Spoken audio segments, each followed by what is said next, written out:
¿Qué tal? Muy buenas tardes, bienvenidos a una emisión más de En Contexto. Vamos a estar conversando sobre los resultados, los incidentes, todo lo que sucedió en torno a las elecciones que se llevaron a cabo en varios estados de la República, principalmente, obviamente, lo que sucedió hoy en el Estado de México, que me parece que es una de las entidades federativas o la entidad federativa que generó pues mayor atención por parte de todos. Ciertamente algunos lo consideran como la cereza del pastel, como la entidad más importante, no solamente por el número de votos que genera, sino pues porque la influencia política que tiene. De ahí es el presidente de la República, de ahí es uno de los grupos económicos y políticos más fuertes e influyentes de nuestro país, de ahí es, me parece, uno de los mayores intereses que tenía Andrés Manuel López Obrador en ganar la elección o en posicionarse ya con miras al 2018, así que bueno, vamos a centrarnos en el Estado de México, pero también pues nos centraremos en lo que sucedió en el Estado de Nayarit, en Coahuila y en Veracruz. Y bueno, para ello le agradezco mucho que hoy nos acompañen un analista, Cristian Gutiérrez, analista en temas políticos, y también a la periodista que ya es de casa, Dalia Martínez, para ayudarnos a entender esto que sucedió el día de ayer, domingo, en estas elecciones que se llevaron a cabo aquí en nuestro país. Gracias, Cristian, gracias, Dalia, por estar con nosotros. Gracias, Mario. Qué gusto, Mario, gracias por la invitación. Antes de iniciar con estos comentarios, bueno, vamos a escuchar a nuestro compañero Antonio Aguilera. Él se fue allá al Estado de México, está allá en el Estado de México, estuvo cubriendo este proceso electoral y bueno, pues vamos a pedirle sus primeras impresiones. Te escuchamos, Toño. Bien, ya escuchamos a Toño. Bueno, para él considera que hubo una influencia, digamos, bastante marcada, bastante sensible, bastante obvia por parte del gobierno federal y estatal para favorecer a el candidato del Partido Revolucionario Institucional, Alfredo del Mazo. Bueno, eso ya lo tendrán que decir los propios partidos, el instituto y el Tribunal Electoral, en su caso, si esta elección la llevan pues hasta tribunales precisamente. Y bueno, les pediría, Dalia, Cristian, que nos dieran sus primeras impresiones de lo que sucedió ayer. Llama la atención, Nayarit prácticamente 2-1 pierde el PRI. Es raro que una elección ya los resultados sean tan abiertos a favor de uno de los partidos políticos, en este caso una coalición de partidos políticos, y el resto muy peleadas. Coahuila está prácticamente a 1 punto porcentual la diferencia, Estado de México está un poco más de 2 puntos entre Alfredo del Mazo y Delfina Gómez, la candidata de Morena, y bueno, el Estado de Veracruz, que ahí no hubo elección de gobernador, pero sí de presidencias municipales, en donde también, digamos, el mayor número de alcaldías se la lleva esta coalición que hubo entre los partidos de oposición pues al PRI en este caso, a pesar de que en estos momentos está gobernando el Partido Acción Nacional. Sus primeras impresiones de esto que vimos ayer aquí en nuestro país. Pues mira, ayer yo decía que era una elección de una película que ya habíamos visto, creo que en el 2016 con otros actores, obviamente, pero es muy parecido al escenario que vivimos en el 2006 a nivel de elecciones presidenciales. Celebro que haya sido, dentro de todo, con las incidencias menores, que haya sido una elección en paz, ¿no? Se preveía un escenario violento y de las peores escenarios posibles, pero me parece también que eso tenemos que rescatarlo. La gente salió a votar y salió a votar en paz. Donde hubo algún conflicto sí fue por parte de los partidos políticos, y me parece que era un escenario que se venía a venir con el resultado previsto.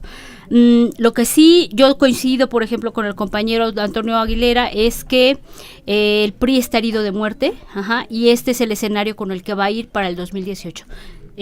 Cristian. Llama la atención esto, destaco este primer comentario que hace Dalia, Cristian, unas elecciones que pues prácticamente no hubo incidentes graves, es decir, no estamos acostumbrados al robo de urnas, a que se incendiaban casillas, a que había gente armada, amenazada, balazos, etcétera. En términos generales, muy generales, es una elección tranquila, ¿no?, con los resultados que más o menos ya conocemos todos. Fíjate que yo aquí identifico, Mario, Dalia, amigos, un escenario que yo creo que en México ya es una moneda de uso ordinario. Me parece que, digámoslo de manera sencilla, las trampas no todas se realizan durante el día de la jornada electoral. Ya no. Lo que sí creo es que las trampas, y de parte de todos los partidos políticos, se realizan durante el proceso electoral.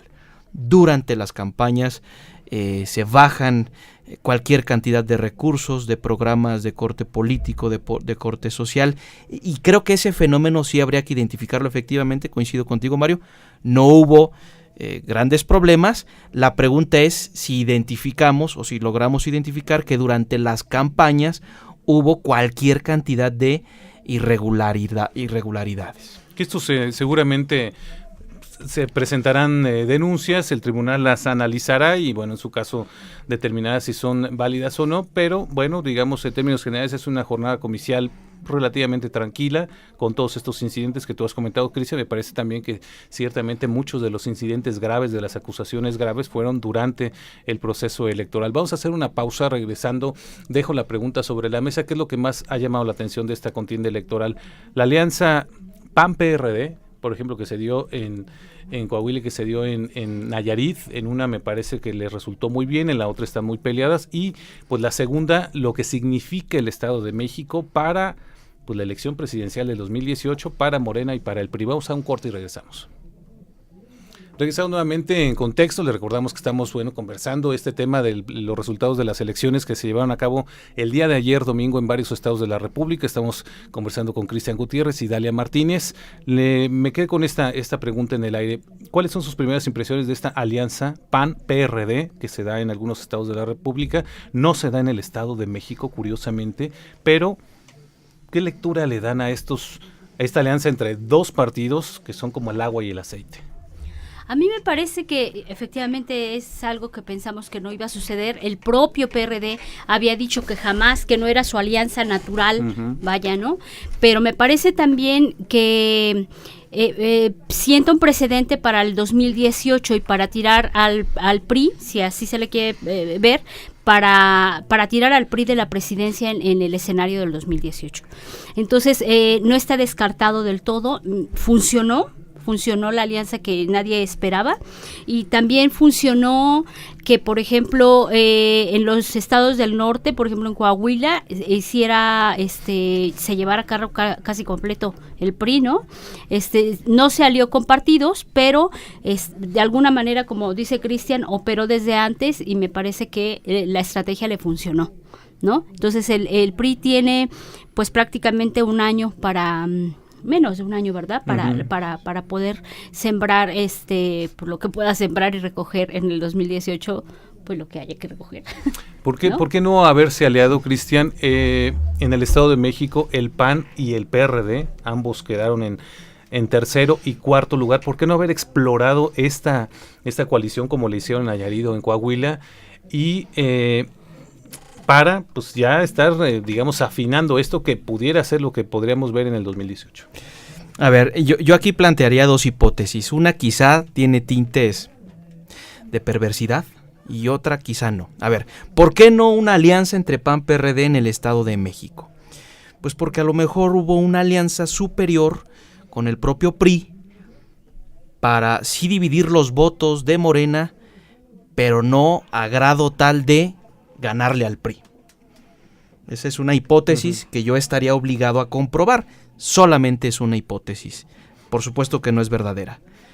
O no es falsa hasta que la compruebe. No sucederá así. Y la otra es, ¿por qué no hubo una alianza entre PAN y PRD?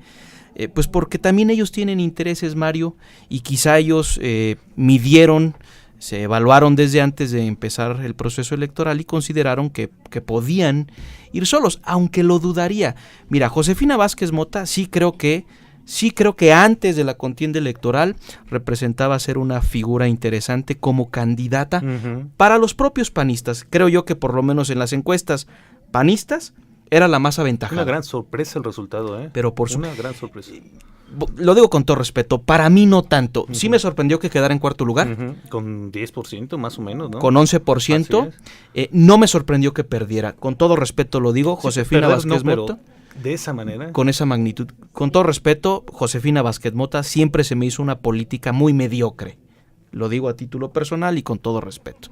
Y por lo tanto, su derrota para mí no significa una sorpresa. Por eso creo que a lo mejor no lograron la alianza entre el PAN y el PRD, Y el PRD además, yo creo que ahí se les hizo un poco de bolas el engrudo. También le jugaron a sus encuestas interiores. Alejandro Encinas era quien en las encuestas del PRD pintaba para ser el más fuerte como candidato, pero resulta que Alejandro Encinas apoyaría a Andrés Manuel López Obrador. Se le vino el tiempo encima al PRD y sacan 11:45 a este candidato perredista, que hoy es una sorpresa. Que es la revelación, que hoy es una sorpresa, y le resulta al PRD este personaje de candidato. Creo que se les hizo bolas el engrudo, y la otra hipótesis pues es más bien perversa, ¿no? Bueno, la segunda pregunta era esa, tu respuesta perversa, digamos, decir, hoy más que nunca, el PRI estaba en riesgo de haber perdido la gubernatura en el Estado de México. Hoy más que nunca las izquierdas tenían la gran posibilidad de ganar el Estado de México. Sin embargo, prefirieron en este caso irse solos, no explorar esta alianza con el Partido Acción Nacional. Y otra de lo que se ha comentado mucho es precisamente esta parte, es decir, el PRD le sigue haciendo el trabajo sucio al PRI, le sigue haciendo el trabajo sucio a Presidencia de la República, y prefiere que pierda Andrés Manuel o que pierda Morena, que sería, digamos, el partido con el que tendrían más coincidencias ideológicas. Prefiere eso que dejarlos ganar, prefiere que siga el PRI gobernando, prefiere darles una oportunidad para el 2018 que sigan gobernando. ¿Cómo lees esto, Dalia, lo que sucede hoy entre las izquierdas? Pues a mí me parece que es... Si al PRD todavía podemos llamarlo izquierda, ¿eh? Claro, a mí me parece que producto de la caída de Morena, esta encuesta que hoy vemos y este resultado que hoy vemos de casi 3 puntos arriba, Delfina abajo del PRI, es parte del egoísmo que ya todos conocemos del PG. En el último minuto siempre Andrés Manuel López Obrador le gana el hígado y se pelea con todo mundo, ¿no? A mí me parece que influyó en el ánimo del electorado, pues esta presentación que tuvo, quiéralo o no, de ver a los medios somos un poder, y más la televisión, ¿no? Pepe Cárdenas, Aristegui misma. Hay un dicho que dice, quizá los medios no te hagan ganar, pero sí te pueden hacer perder. Sí te pueden hacer perder, y aquí se vio, ¿eh?